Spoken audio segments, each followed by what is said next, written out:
প্রশান্ত মহাসাগরের নীল জলরাশির ৬ কিলোমিটার গভীরে লুকিয়ে আছে এক অমূল্য সম্পদ, যা বদলে দিতে পারে বিশ্ব রাজনীতির সমীকরণ।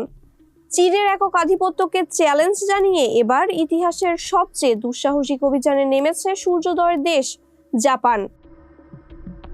কেন এই মরিয়া লড়াই? উত্তরটা ভূ রাজনীতিতে। স্মার্টফোন থেকে শুরু করে বৈদ্যুতিক গাড়ি, এমনকি আধুনিক মারণাস্ত্র তৈরির প্রধান উপাদান এই রেয়ার আর্থ খনিজ, আর এর সরবরাহে একক আধিপত্য চীনের। সম্প্রতি জাপানের উপর রপ্তানি কড়াকড়ি আরোপ করে বেইজিংকে এক প্রকার চাপে ফেলার চেষ্টা করছে শি জিনপিং প্রশাসন।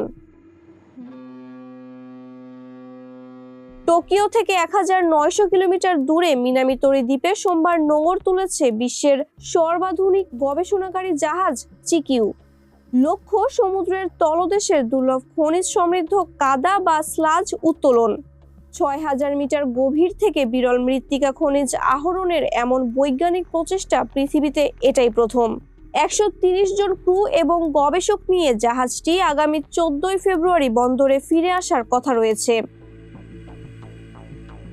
জাপান একসময় তাদের চাহিদার ৯০% খনিজ আমদানি করত চীন থেকে। ২০১০ সালে চীনের সাথে কূটনৈতিক বিরোধের পর জাপান সেই নির্ভরতা ৬০% নামিয়ে আনতে সক্ষম হয়। তবে বৈদ্যুতিক যানবাহনের মোটরের চুম্বকে ব্যবহৃত ভারী খনিজগুলোর জন্য জাপান এখনও প্রায় পুরোপুরি চীনের উপর নির্ভরশীল। এই নির্ভরশীলতা দেশের অটোমোবাইল শিল্পের জন্য ঝুঁকি হিসেবে দেখছে জাপান। ২০১৮ সাল থেকে জাপান সরকার মিনামিতোরি দ্বীপ প্রকল্পে প্রায় ৪০ বিলিয়ন ইয়েন বা $২৫০ মিলিয়ন বিনিয়োগ করেছে। এই প্রকল্পের আওতায় ২০২৭ সালের ফেব্রুয়ারিতে পূর্ণাঙ্গ খনিজ খনন পরীক্ষা শুরু হতে পারে।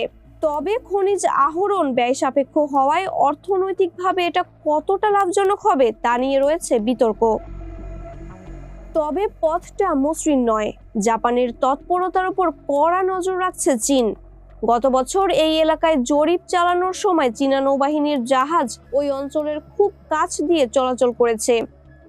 জাপান এই বিষয়টিকে ভীতি প্রদর্শন হিসেবে দেখলেও চীন একে আন্তর্জাতিক আইনের লঙ্ঘন নয় বলে দাবি করেছে। পানির নিচে এই খনিজ যুদ্ধ কি জাপানের জন্য নতুন অর্থনৈতিক বিপ্লব আনবে, নাকি চীনের পাল্টা পদক্ষেপে বিশ্ববাজারে তৈরি হবে অস্থিরতা? উত্তরের জন্য পুরো বিশ্বের নজর এখন নীল সাগরের অতলে। মাহবুবা ইসলাম, মানবকণ্ঠ।